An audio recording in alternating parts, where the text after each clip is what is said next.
Hello, very nice good morning all of you. This is Satyendra Kumar Verma. हम पहले बात कर चुके हैं और टॉपिक है, सब्जेक्ट हमारा है प्रारंभिक शिक्षा के नवीन प्रयास, क्योंकि बहुत ही इंटरेस्टिंग है, जानकारी से भरपूर है। आप इसको देखते रहिए, समझते रहिए, पढ़ते रहिए, क्योंकि आपको इस सब्जेक्ट से रिलेटेड कई सारी नॉलेज पता चलेगी, नई कई सारी बातें नई मालूम चलेगी, नए तरीके से पता चलेगा। तो ये सब्जेक्ट को समझना बहुत जरूरी है। इन फ्यूचर ये सब्जेक्ट फीडबैक के रूप में कंटिन्यू रिमाइंड होता रहेगा, क्योंकि ये सब्जेक्ट जो है हमारे एंशिएंट इंडियन एजुकेशन सिस्टम से रिलेटेड है, यानी कि प्राचीन भारतीय शिक्षा सभ्यता से रिलेटेड है। प्राचीन भारतीय शिक्षा की जो संचालन था उससे संबंधित है। तो हम लोगों ने टॉपिक देखे हैं, प्रारंभिक शिक्षा का सार्वभौमिकरण, निःशुल्क एवं अनिवार्य शिक्षा का अधिनियम 2009, स्वतंत्रता से पूर्व शिक्षा के क्षेत्र में संक्षिप्त विवरण और मैकाले की शिक्षा नीति। और अब आज का जो टॉपिक हमारा है चार्ल्स वुड का घोषणा पत्र।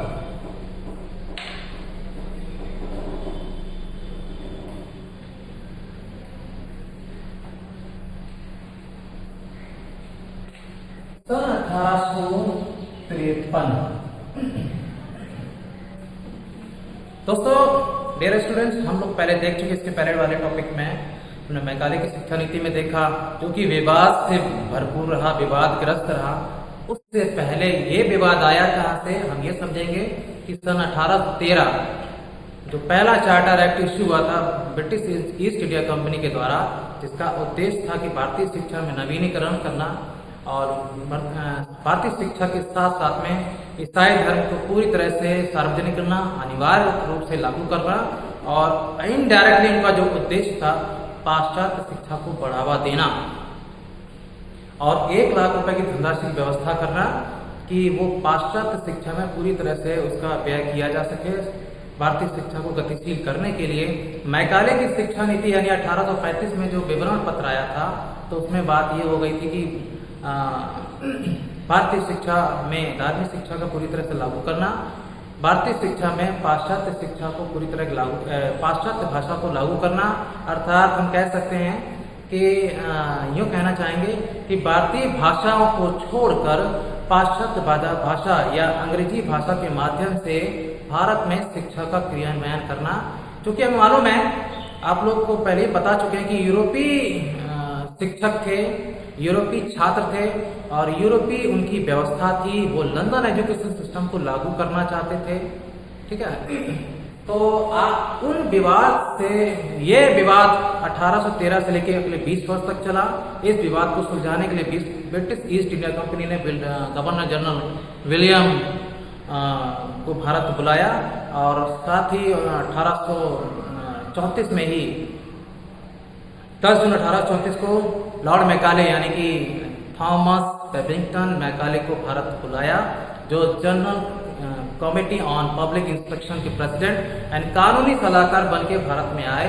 ये प्रसिद्ध भारतीय शिक्षाविद थे, बहुत ही चालाक, वाक से परिपूर्ण व्यक्तित्व के धनी थे। इन्होंने सबसे पहले अपने योजना को लागू करने से पहले, इन्होंने अपने घोषणा पत्र को जारी करने से पहले पूरे भारत का भ्रमण किया। संस्कृति, भाषा, सभ्यता, अर्थव्यवस्था, इन सभी का अध्ययन करने के बाद में इन सभी के आधार पर इन्होंने विवरण पत्र विलियम बेंटिंग को 7 मार्च 1835 को सौंपा, और जिसमें पूरी तरह से लागू कर दिया गया था कि भारतीय शिक्षा को गतिशील करना तो है ही, साथ ही पाश्चात्य शिक्षा में पूरी तरह से 1 लाख रुपए धनराशि की व्यवस्था होगी। और इसी के साथ में पॉइंट था कि भारत का व्यापार में एकाधिकार को समाप्त करके पूरी तरह से ब्रिटिश ईस्ट इंडिया कंपनी का एकाधिकार रहेगा। भारत में जो भी गतिविधियां होंगी उसका पूरी तरह से पूर्ण रूपेण अंग्रेजी सरकार का हस्तक्षेप रहेगा। तो इस तरीके से भारत की जो अर्थव्यवस्था थी, संस्कृति थी, वो अंग्रेजी शासन काल में पूरी तरह से इस मैकाले शिक्षा नीति के अधीन हो चुकी थी।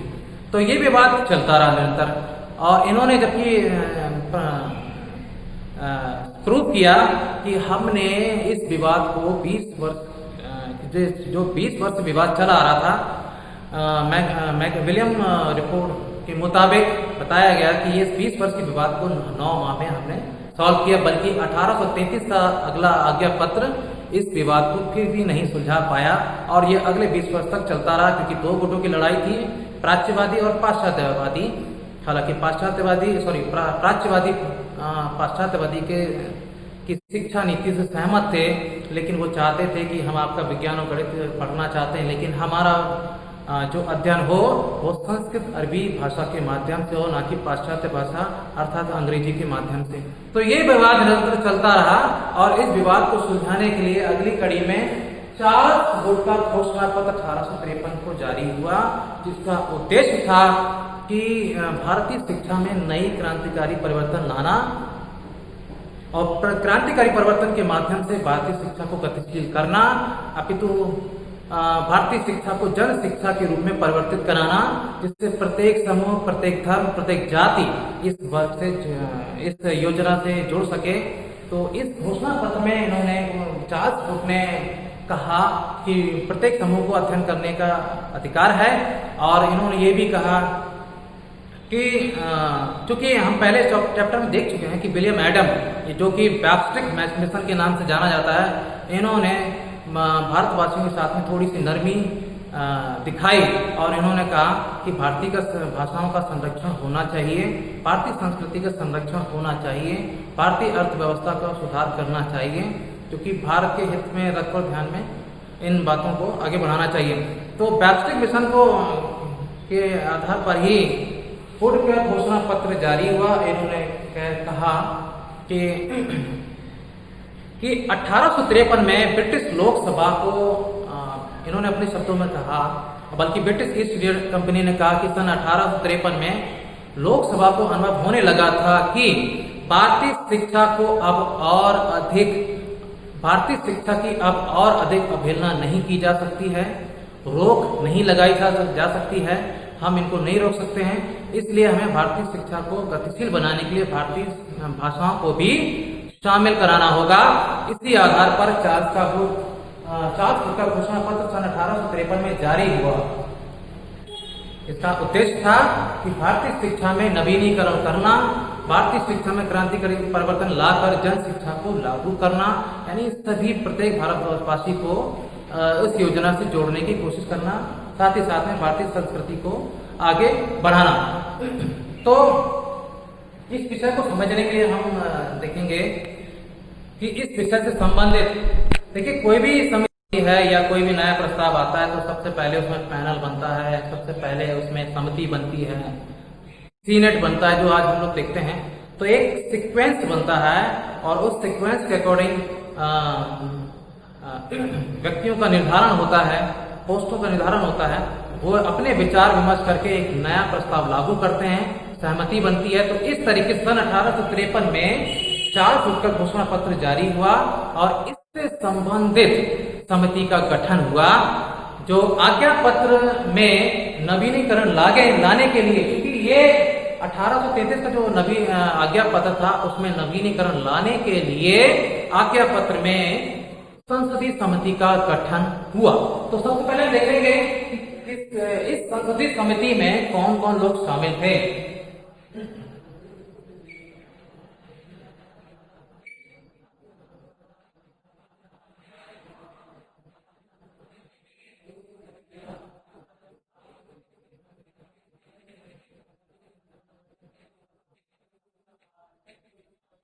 भारतीय शिक्षा में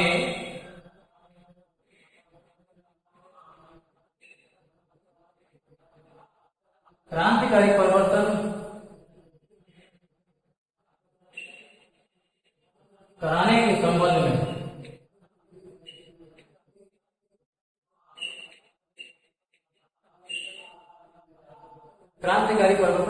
संबंध में क्योंकि इनका उद्देश्य था जन शिक्षा को बढ़ावा देना, जन शिक्षा को लागू करना। तो इसी तरीके से भारतीय शिक्षा में क्रांतिकारी परिवर्तन कराने के संबंध में वह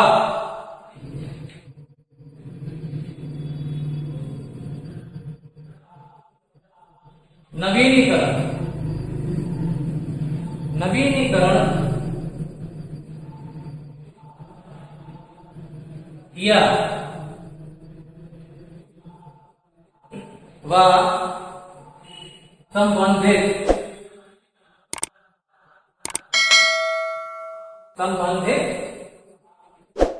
समिति का गठन किया।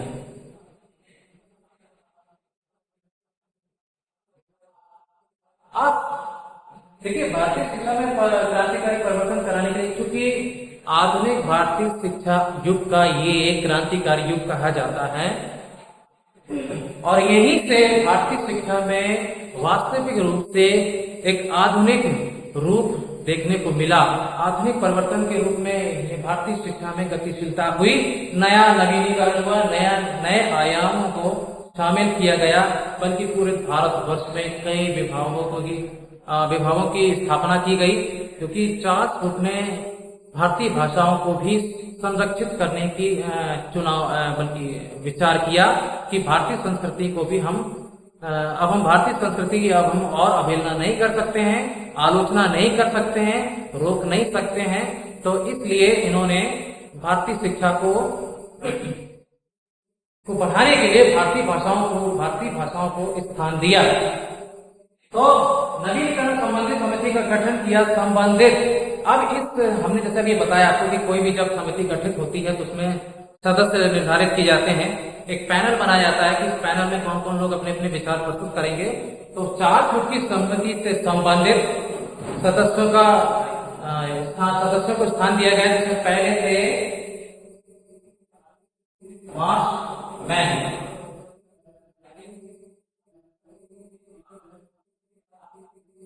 मार्क्समैन, दूसरे थे विल्सन, तीसरे थे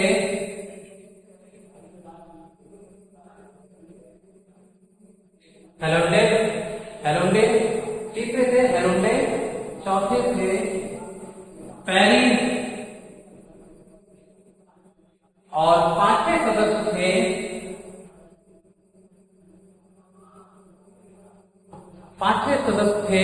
ट्रोबेलियन।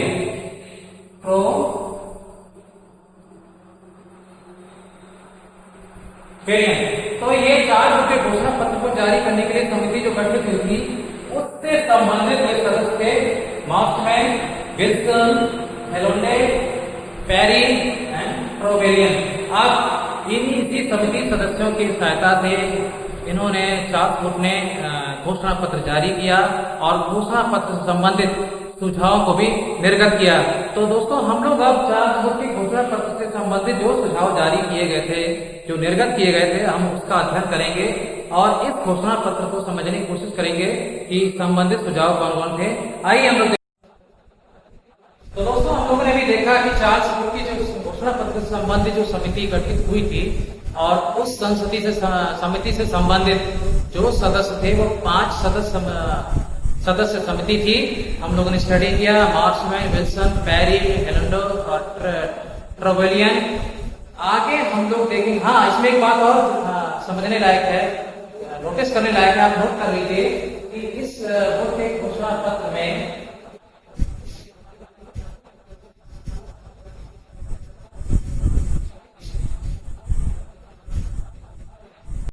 चार्ल्स फूट थे, ये मेन सुपरवाइजर थे, ये मेन समिति से संबंधित प्रधान थे और इन्हीं के दिशा निर्देशों के आधार पर इस घोषणा पत्र को जारी किया गया, जिससे चार्ल्स का मैग्ना कार्टा भी कहा जाता है और जिसे इंग्लिश में वुड डिस्पैच बोलते हैं। चार्ल्स का मैग्ना कार्टा, जिसे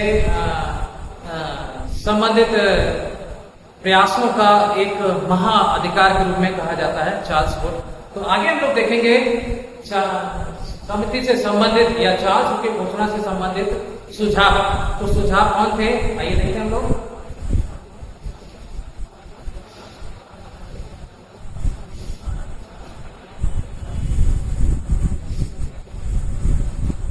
उनके घोषणा पत्र में पहला सुझाव था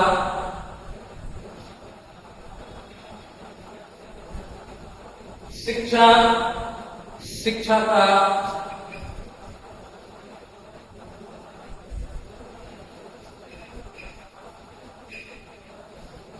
शिक्षा का उत्तरदायित्व कंपनी का होगा।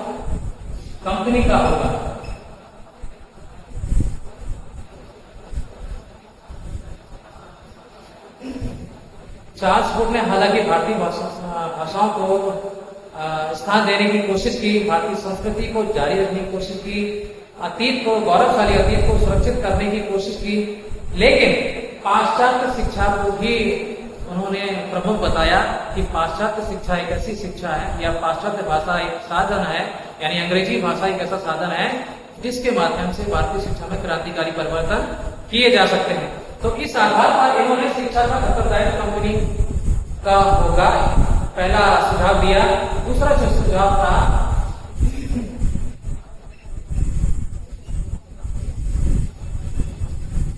शिक्षा का उद्देश्य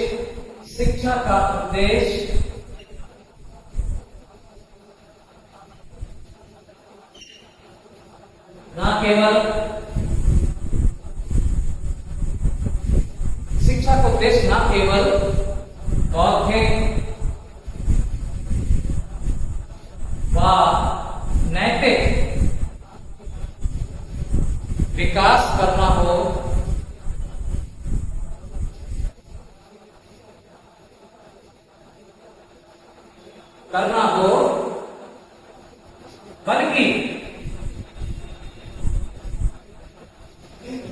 बल्कि ऐसे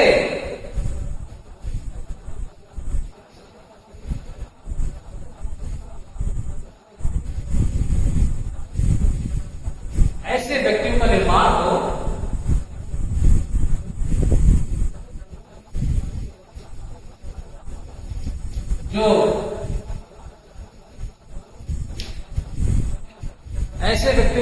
हो जो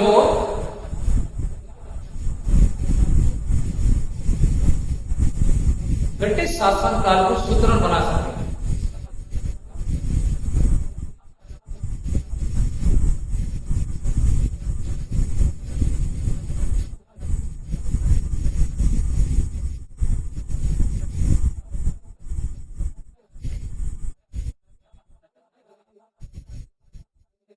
दोस्तों, यहाँ पर आप ये समझ सकते हैं कि शिक्षा का उद्देश्य न केवल बौद्धिक व नैतिक विकास करना हो, बौद्धिक नैतिक विकास तो करना था ही, साथ ही साथ में बल्कि ऐसे व्यक्तियों का निर्माण हो जो ब्रिटिश शासन काल को सुदृढ़ व मजबूत बना सके। तो ये एक उनके एक अब न दिखाई देने वाली एक योजना के अंतर्गत एक दूसरा सुझाव था कि हम भारतीय भाषाओं को संरक्षित करेंगे, भारतीयों को योग्य बनाएंगे, लेकिन ऐसे व्यक्तियों का निर्माण करेंगे और भारतीयों को प्रोत्साहित करेंगे कि वे हमारे ही शासन काल में हमारी गतिविधियों को बढ़ाने में मदद करेंगे, हमारे ही प्रयास को मजबूत स्तर तक लेकर जाएंगे। इसलिए दूसरा सुझाव चार्ल्स के घोषणा पत्र में जारी हुआ। आइए अगले घोषणा पत्र में सुझाव को देखेंगे।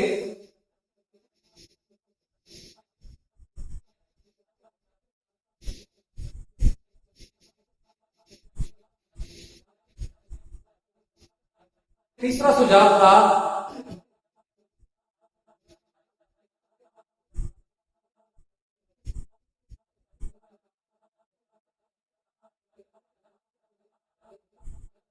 स्त्री शिक्षा को प्रोत्साहन देना। हम लोग पहले चैप्टर में पढ़ चुके हैं कि धारा 13 के अंतर्गत स्त्री शिक्षा को प्रोत्साहन देना, यानी कि स्त्री शिक्षा को भी शिक्षा पाने का अधिकार है। तो ठीक उसी तरीके से हालांकि प्राचीन सभ्यता में देखें तो स्त्रियां भी योग्य थी और इस शासन काल में स्त्रियों को बराबर शिक्षा दी जाती थी, उनको भी बराबर अधिकार दिए जाते थे समान पुरुषों के। तो इसी तरीके से स्त्री शिक्षा को भी प्रोत्साहन दिया गया, क्योंकि उनका उद्देश्य था जन शिक्षा का निर्धारण करने के साथ साथ जन शिक्षा को बढ़ावा देना। और इसी क्रम में उनका अगला सुझाव था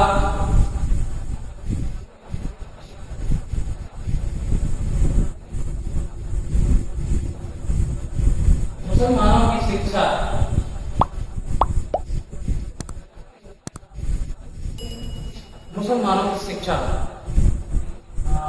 धारा 29 के अंतर्गत हम लोग पहले स्टडी कर चुके हैं। धारा 29 के अंतर्गत अल्पसंख्यक समुदाय का हितों का संरक्षण के बारे में आपको याद होगा, हम लोग पढ़ चुके हैं। तो तो उसी के तहत जो है बोर्ड के घोषणा पत्र में मुसलमानों की शिक्षा को सुरक्षित किया गया।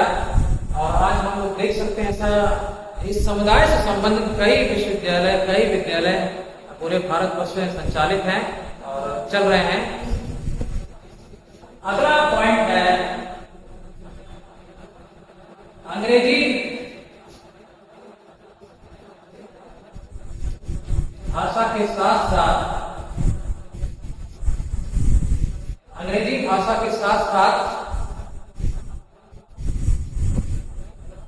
भारतीय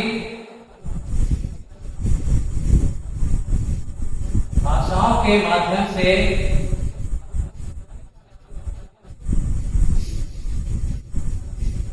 भारत में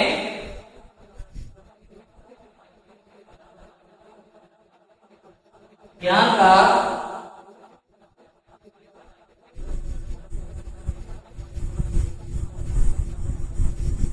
प्रचार प्रसार करना। तो अगले सुझाव हम देख सकते हैं कि अंग्रेजी भाषा के साथ साथ में भारतीय भाषाओं को भी स्थान दिया गया और ये पूरी तरह से सुरक्षित किया गया कि भारतीय भाषाओं के माध्यम से भी भारत में ज्ञान का प्रचार प्रसार होगा। विद्यालयों में शिक्षा भारतीय भाषाओं के माध्यम से भी दी जाएगी, यानी कि संस्कृत, अरबी, फारसी और हिंदी की भाषा के माध्यम से भारतीय शिक्षा का संचालन होगा। और बल्कि उनकी प्राथमिकता जो थी वो पाश्चात्य भाषा पर ही थी। पाश्चात्य भाषा को ही उन्होंने प्राथमिक रूप में देखा और लेकिन साथ साथ में उन्होंने ये सुझाव दिया कि भारतीय भाषाओं के माध्यम से भी हम अध्ययन कराएंगे, क्योंकि भारतीय भाषाओं की और हम अवहेलना नहीं कर सकते। ऐसा सन 1853 में ब्रिटिश शासनकाल ने अनुभव किया था। अगले पॉइंट में देखेंगे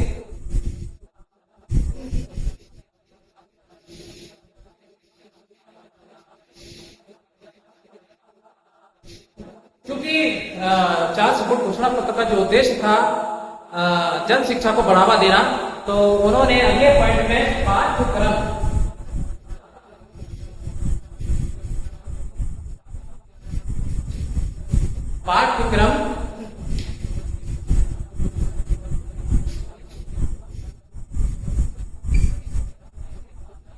भारतीय भाषाओं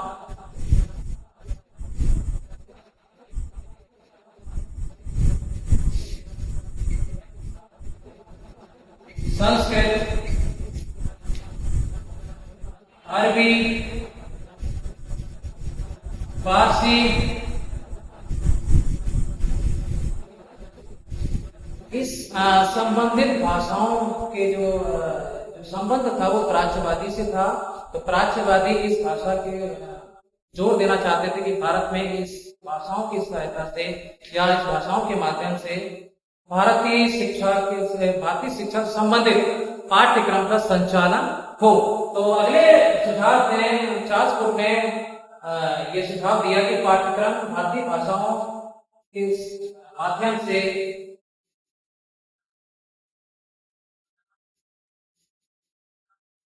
संस्कृत, अरबी, फारसी व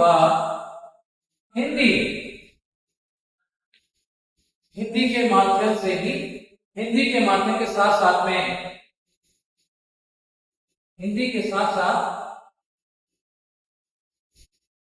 पाश्चात्य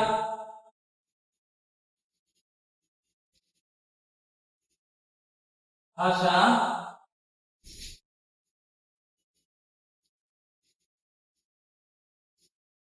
पाठ्यक्रम भारतीय भाषाओं के माध्यम संस्कृत, अरबी, फारसी व हिंदी के साथ साथ में पाश्चात्य भाषा अंग्रेजी के साथ साथ भी भारतीय शिक्षा को गतिशील बनाया जाए।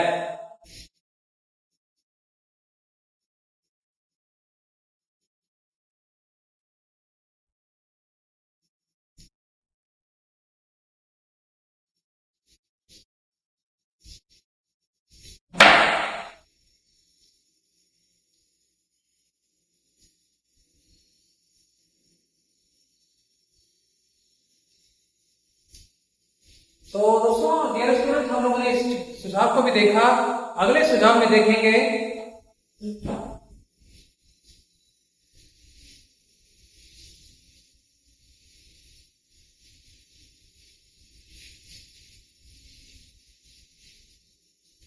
क्योंकि उनका उद्देश्य था कि भारत में एक शिक्षा लागू करने के लिए सभी वर्गों को जोड़ने की कोशिश करना, सभी जाति समूह को जोड़ने की कोशिश करना, सभी धर्मों को जोड़ने की कोशिश करने के साथ मतलब प्रत्येक भारतवासी को शिक्षित कराना।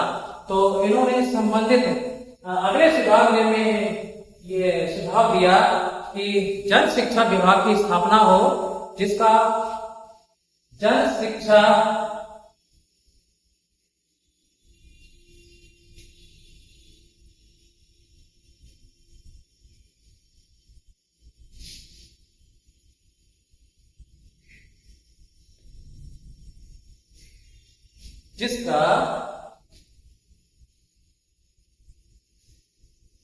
जिसका अधिकारी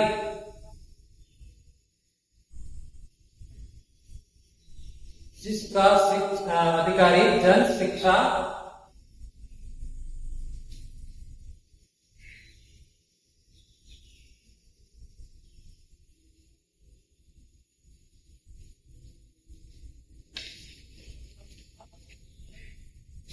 संचालक हो। अब तुम कह सकते हैं, हम लोग समझ सकते हैं कि जनता के लिए कार्य होना चाहिए।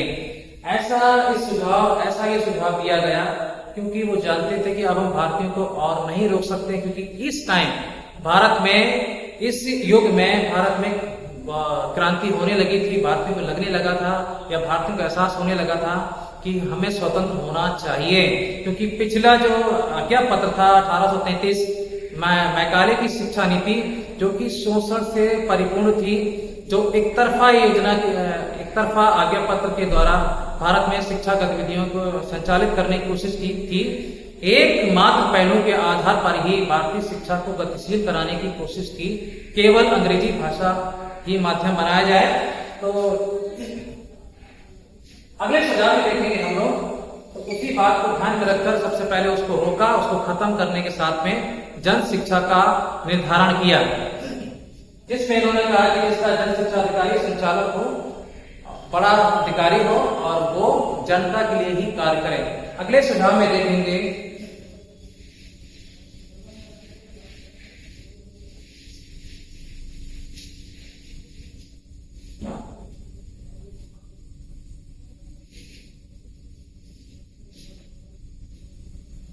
में इस बात को सुरक्षित किया गया कि जन शिक्षा को बढ़ावा देने के लिए भारत के विभिन्न प्रांतों में विद्यालयों की स्थापना हो, विश्वविद्यालयों की स्थापना हो। भारत के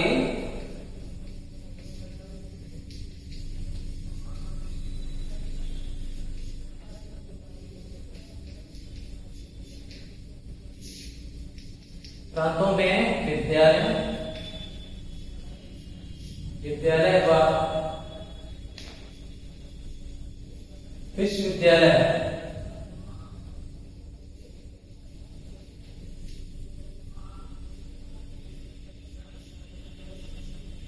की स्थापना हो।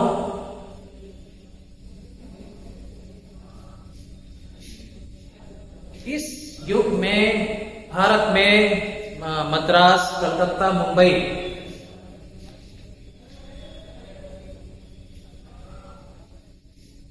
कलकत्ता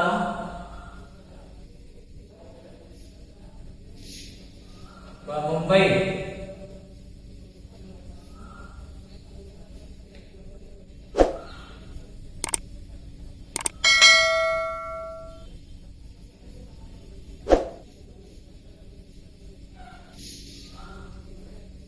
खोले गए। कलकत्ता, मद्रास, मुंबई में विश्वविद्यालय खोले गए और वैधानिक रूप से इसमें जो ये विश्वविद्यालय वैधानिक रूप से जो अस्तित्व में आए वो सन 1857 में उस वर्ष सन 1857 में भारत में पहली क्रांति हुई थी। रानी लक्ष्मीबाई जो वीरांगना, हमारे देश की वीरांगना थी, और उससे पहले मंगल पांडे प्रथम क्रांतिकारी। तो इस क्रांतिकारी युग में हालांकि ये क्रांति लगभग 1 वर्ष तक चलती रही और इसी टाइम पर इससे पहले इन विश्वविद्यालयों की स्थापना हो गई और वास्तविक अस्तित्व में सन 1857 में आए। तो इस तरह से ये सुझाव था कि भारत में जन शिक्षा को बढ़ावा देने के लिए कई विद्यालयों व विश्वविद्यालयों की स्थापना की जाए, खोले जाएं। इस कड़ी में हम आगे सुझाव देखेंगे।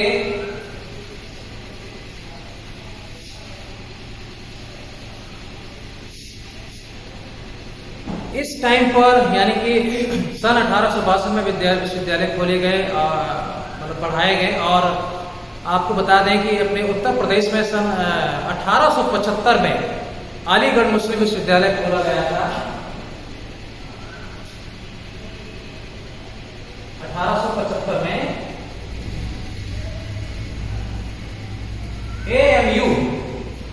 AMU और इससे पहले सन 1856 में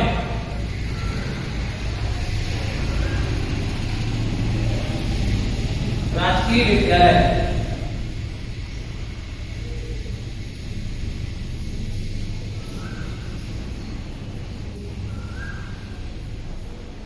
राजकीय विद्यालयों की संख्या को बढ़ाया गया।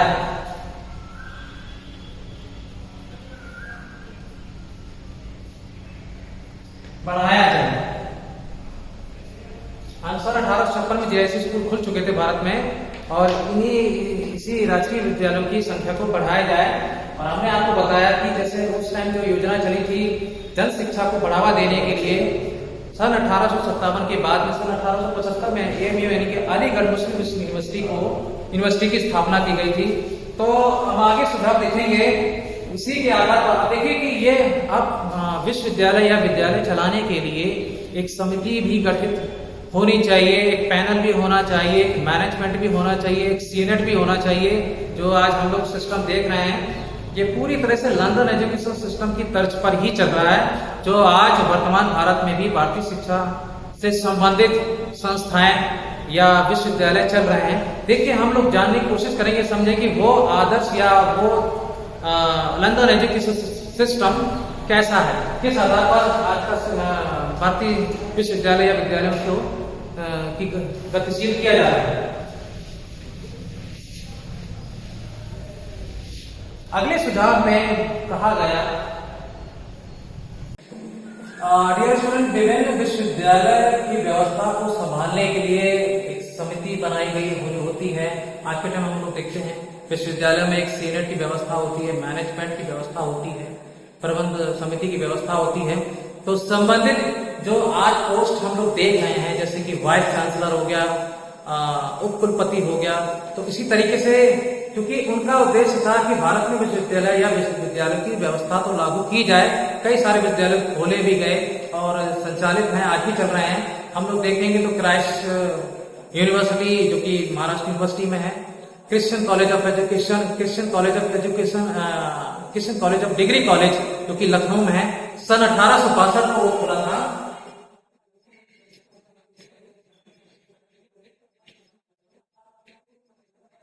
क्रिश्चियन कॉलेज ऑफ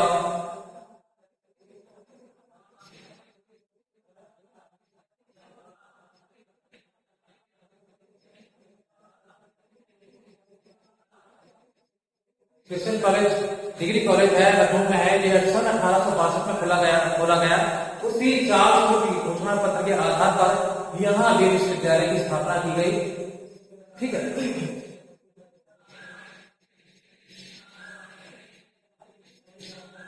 इस तरीके से आगे बढ़ेंगे हम लोग। हाँ, इस विभिन्न विश्वविद्यालय संबंधित व्यवस्था को संभालने के लिए पदों का वितरण भी सुरक्षित किया गया। किन पदों की सहायता से इस विश्वविद्यालय की व्यवस्था को या विद्यालयों की व्यवस्था को संभाला जाए, इस संबंध में निर्धारित कर दिए गए। विश्वविद्यालय संबंधित कुलपति, उप कुलपति, रजिस्ट्रार, जो आज हम यूनिवर्सिटी या किसी भी इंस्टीट्यूशन में देख रहे हैं, सचिव, उप सचिव आदि पदों का विवरण का संरक्षण किया गया। आदि पदों की सहायता से विश्वविद्यालयों की व्यवस्था को संभाला जाए। तो ये वाला सिस्टम लंदन एजुकेशन सिस्टम के आधार पर भारत में भारतीय शिक्षा से संबंधित संस्थाओं को संभालने की कोशिश की गई, संचालित करने की कोशिश की गई। इसे हम कहते हैं कि लंदन आदर्श शिक्षण पद्धति। आगे सुझाव देखेंगे।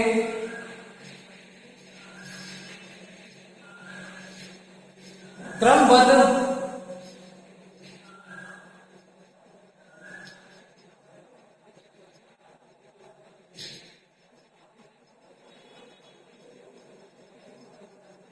विद्यालयों की स्थापना। आज हम लोग विद्यालयों के कई रूप देख रहे हैं, प्राथमिक स्तर पर, जूनियर स्तर पर, हाई स्कूल स्तर पर, इंटरमीडिएट स्तर पर, कॉलेज स्तर पर, विद्यालय स्तर पर। तो इसी तरीके से एक स्टेयरकेस के रूप में इन्होंने विद्यालयों की स्थापना की गई कि प्राथमिक स्तर से लेके उच्च शिक्षा तक शिक्षा संस्थानों की व्यवस्था की जाए। भारतीय शिक्षा को संभालने के लिए प्राथमिक स्तर से उच्च शिक्षा संस्थानों की व्यवस्था की जाए। कैसे? प्राथमिक स्तर,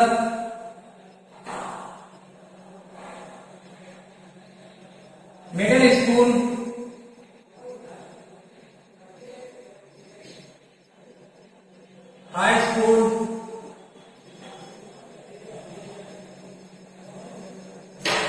हाई स्कूल, इंटरमीडिएट,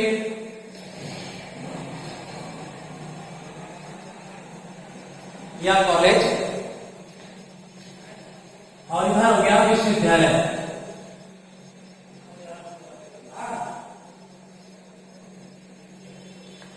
भारत में ये सिस्टम था नहीं। भारतीय शिक्षा की गतिविधि का संचालन तो था, लेकिन वो एकाधिकार के रूप में संचालित थी। तो बोर्ड की घोषणा पत्र में जन शिक्षा को बढ़ावा देने के लिए प्रत्येक स्तर, भारतीय शिक्षा को प्रत्येक स्तर से जोड़कर देखा गया कि हम प्राथमिक स्तर से बच्चों को शिक्षित करने की कोशिश करेंगे और हायर एजुकेशन पर लेकर जाएंगे, जो आज भी सिस्टम यही चल रहा है।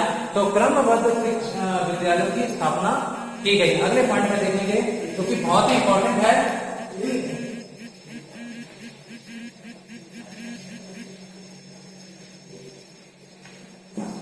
मैकाले शिक्षा नीति 1835 में विधि के माध्यम से शिक्षा पद्धति का संचालन किया गया था, जो कि निस्यंदन सिद्धांत के रूप में जाना जाता है। डाउनवर्ड फिल्ट्रेशन थ्योरी के नाम से जाना जाता है, छनाई के सिद्धांत के रूप में जाना जाता है। तो इस सुझाव के अंतर्गत निस्यंदन सिद्धांत को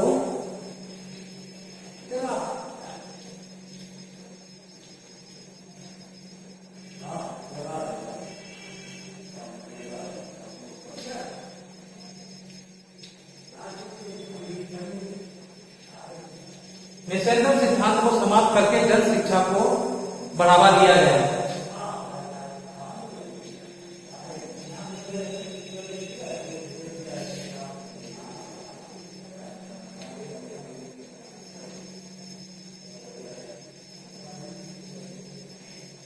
निस्यंदन सिद्धांत आप लोग पढ़ चुके हैं। डाउनवर्ड फिल्ट्रेशन थ्योरी हम लोग पढ़ चुके हैं कि उच्च वर्ग को शिक्षित करके निम्न वर्ग को शिक्षित करना।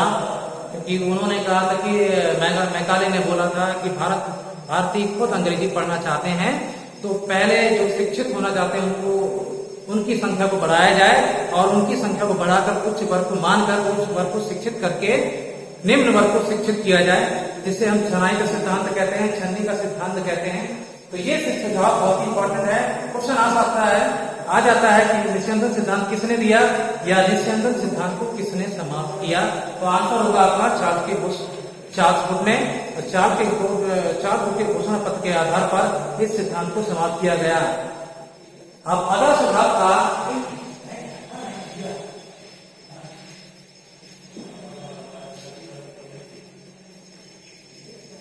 भारतीय शिक्षा को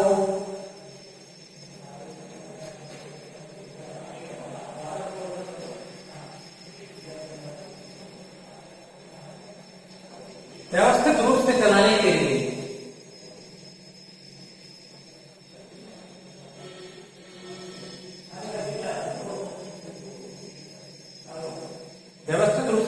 लिए योग्य शिक्षकों का चयन हो,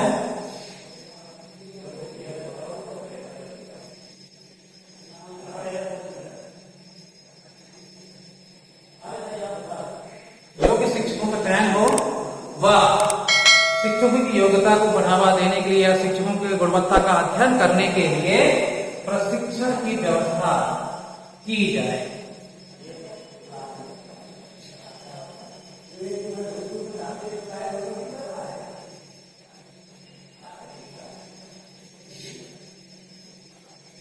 तो इस सुझाव में देखा, एक नया क्रांतिकारी परिवर्तन देखा कि शिक्षकों की गुणवत्ता का परख करने के लिए, बच्चों की गुणवत्ता को सुधार कराने के लिए योग्य शिक्षकों का चयन हो तो संबंधित प्रशिक्षण की व्यवस्था की जाए। जैसा कि ब्रिटिश कालीन युग में चल रहा था, इंग्लैंड में जो व्यवस्था चल रही थी, इंग्लैंड में जिस तरीके ट्रेनिंग दी जाती है उसी ट्रेनिंग शेड्यूल को इंडिया में भी लागू किया गया। तो ये भी बहुत ही इंपॉर्टेंट टॉपिक है भैया। स्टूडेंट इसको आप नोट करके रखिए।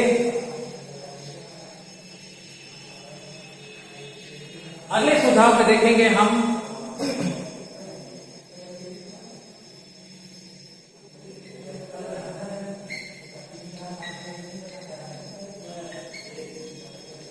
शिक्षा को या भारतीय शिक्षा को व्यावसायिक रूप में परिवर्तित किया जाए।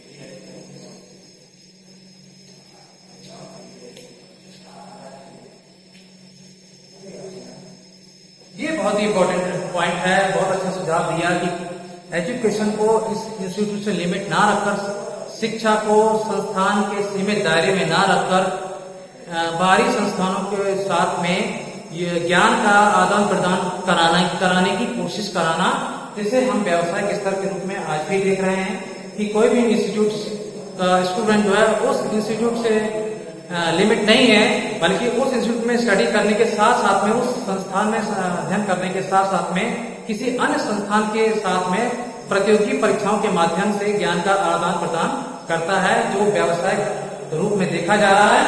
तो ये बोर्ड का घोषणा पत्र में सबसे महत्वपूर्ण सुझाव है कि शिक्षा को प्रारूप को व्यावसायिक रूप में परिवर्तित किया जाए। तो ये थे दोस्तों कि बोर्ड के घोषणा पत्र के जो सुझाव कि क्रांतिकारी परिवर्तन कराने के लिए, भारतीय शिक्षा को नवीनीकरण करने के लिए संबंधित सुझाव को निर्गत किया गया, जो क्रांतिकारी परिवर्तन कराने की बहुत ही योग्य या नवीनीकरण के रूप में दर्शी हुए।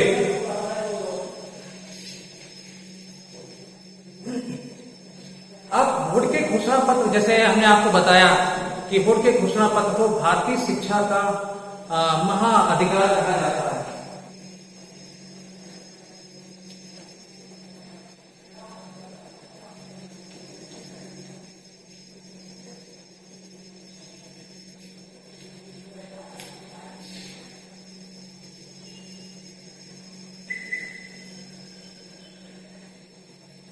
भारतीय शिक्षा का महाअधिकार बोर्ड का घोषणा पत्र भारतीय शिक्षा का महाअधिकार है। ये चार्ल्स बोर्ड के घोषणा पत्र को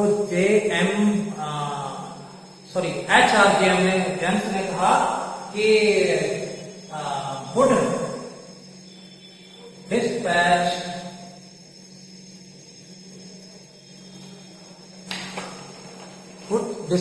is a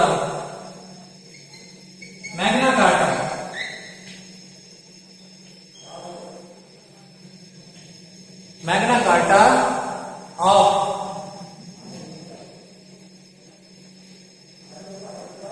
education in India, according HR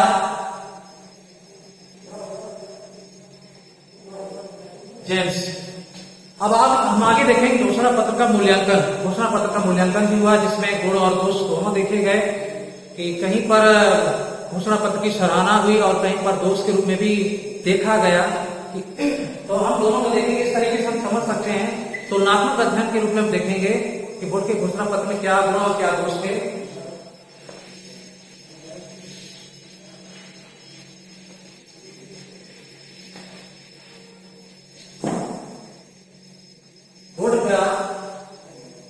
board के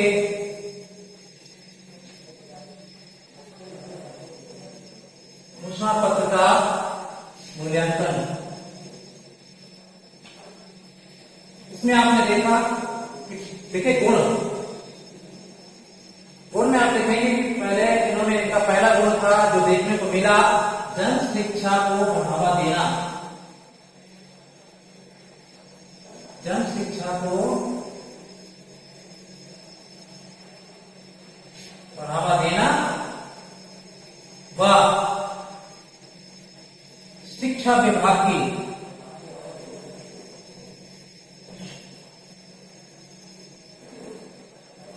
स्थापना करना। भारत के विभिन्न प्रांतों में, विभिन्न राज्यों में शिक्षा विभाग की स्थापना करना हम लोग देख रहे हैं। आज बेसिक शिक्षा का विभाग है, मिडिल शिक्षा का विभाग है, और उच्च वर्ग से संबंधित शिक्षा का विभाग है। HRD हो गया, MHRD हो गया, CBSE हो गया और UGC हो गया। ये क्या है, शिक्षा विभाग की स्थापना की गई। तो जन शिक्षा को बढ़ावा देने के लिए शिक्षा विभाग की स्थापना की गई भारत के विभिन्न प्रांतों में। तो ये पहला गुण हमें देखने को मिला। दूसरा गुण, व्यावसायिक शिक्षा।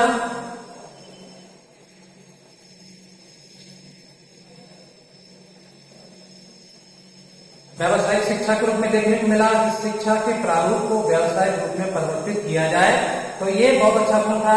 अगला गुण देखेंगे, प्रशिक्षण। शिक्षकों के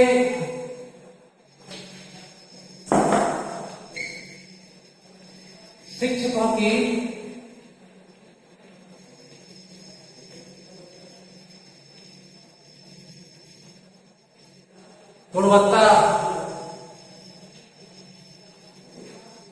गुणवत्ता का परख करने के लिए प्रशिक्षण की व्यवस्था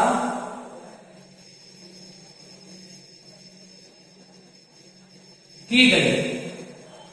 ये बहुत अच्छा गुण देखने को मिला कि शिक्षकों की गुणवत्ता सुधारने के लिए, परख करने के लिए प्रशिक्षण की व्यवस्था की जाए, उनको प्रशिक्षित किया जाए और योग्य शिक्षकों की नियुक्ति की जाए और साथ ही साथ भारतीय शिक्षा को गतिशील किया जाए। तो ये बहुत अच्छा गुण देखने को मिला दोस्तों। आगे देखेंगे हम लोग,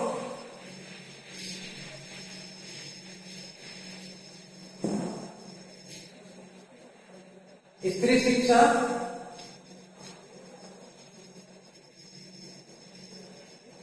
स्त्री शिक्षा को बढ़ावा देना, मुसलमानों की शिक्षा,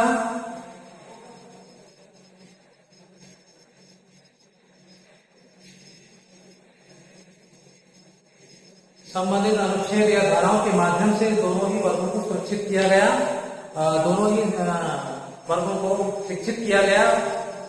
आगे देखेंगे,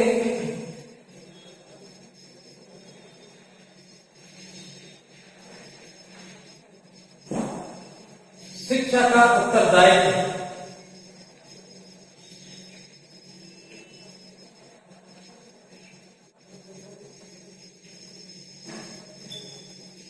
शिक्षा का उत्तरदायित्व यानी कि इसके अंडर में भारतीय शिक्षा का संचालन होगा। जैसे हम लोग देखते हैं कि सेंट्रल स्कूलों में CBSE के या NCERT के अंतर्गत CBSE स्कूलों का संचालन होता है। विशेष श्रेणी के जो विद्यालय हैं उनका MHRD यानी कि ministry of human resource development के अंतर्गत NBS या केंद्रीय विद्यालय का संचालन होता है। NCT यानी national council of teacher education के अंतर्गत शिक्षकों की प्रशिक्षण की व्यवस्था का संचालन होता है। तो इसी आधार पर शिक्षक का ये क्या है, उत्तरदायित्व केंद्र है। तो इसी आधार पर शिक्षा का उत्तरदायित्व सरकार को माना, सरकार को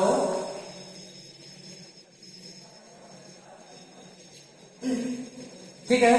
अगला पॉइंट में हम देखेंगे कि भारतीय भाषा, अगला जो गुण है गुण का घोषणा पत्र का जो अगला गुण है वो भारतीय भाषाओं को भी प्रेरित किया जाए,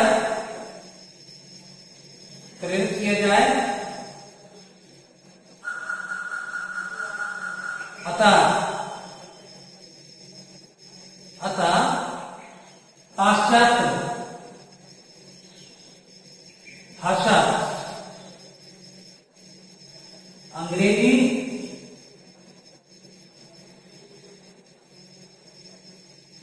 को प्राथमिकता दी जाए।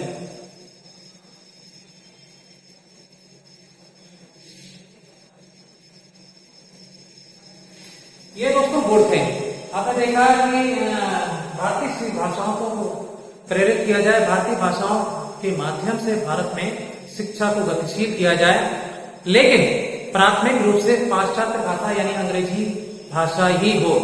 यानी कि भारतीय भाषाओं को सुरक्षित तो किया गया, लेकिन प्राथमिक रूप जो है पाश्चात्य भाषा ही होगा, यानी पाश्चात्य भाषा अंग्रेजी के माध्यम से ही शिक्षा दी जाएगी। तो ये दोष है। और दोष हम अगर देखेंगे तो दोष में देखेंगे तो स्वतंत्र प्रणाली का अंत हुआ। स्वतंत्र प्रणाली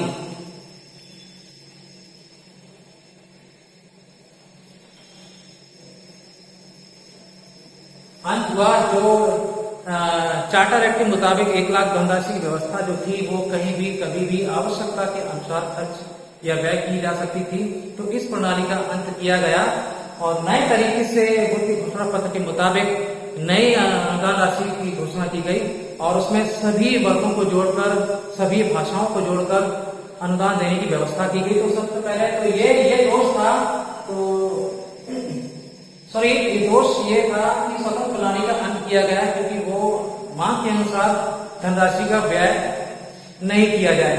क्यों?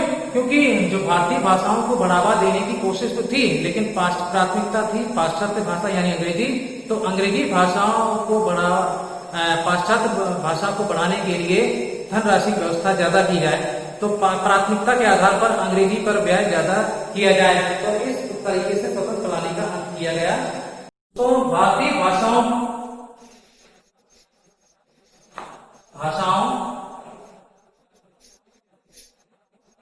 के साथ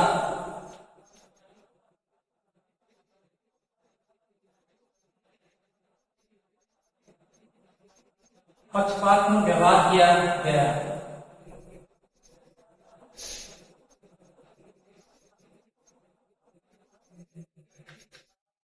पक्षपातपूर्ण व्यवहार किया गया।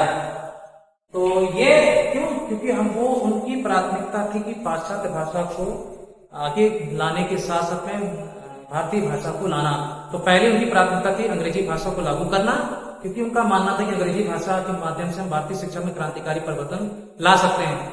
हालांकि वो भारतीय भाषाओं के माध्यम से शिक्षा का संचालन करने के लिए प्रतिबद्ध तो थे, लेकिन प्राथमिकता थी उनकी अंग्रेजी भाषा। तो ये तरह से कह सकते हैं कि पक्षपातपूर्ण व्यवहार किया गया। और जो तीसरा दोष है वो ये है कि उन्होंने मैकाले की शिक्षा नीति इससे संबंधित कुछ अंशों को स्वीकार किया। मैकाले की नीति से संबंधित कुछ अंशों को स्वीकार किया गया, या फिर तुम कह सकते हैं, क्योंकि हम देख रहे हैं कि भाषाओं के साथ में पक्षपातपूर्ण व्यवहार किया गया। प्राथमिकता अंग्रेजी को दी गई भारतीय भाषाओं की अपेक्षा, यानी भारतीय भाषाओं की अपेक्षा की गई। तो ये दोष देखने को मिले। तो दोस्तों ये घोषणा पत्र था, जो कि बहुत ही इंपॉर्टेंट टॉपिक है, इसको आप स्टडी करिए, फिर से देखना। वुड का घोषणा पत्र 1853, इसमें हम लोगों ने कई सारी जानकारी को देखा, पढ़ा, समझा। तो दोस्तों आज का टॉपिक इतना ही, और इसी के साथ में हमारे इस प्रयास को लाइक कीजिए, शेयर कीजिए, सब्सक्राइब कीजिए, और आपके हमें प्रेरणा मिलती रहेगी और अपने प्रयास को सार्थक बनाने में कोशिश करते रहेंगे, और इसी तरीके से हम नॉलेज शेयर करते रहेंगे। Thank you so much, thank you very much.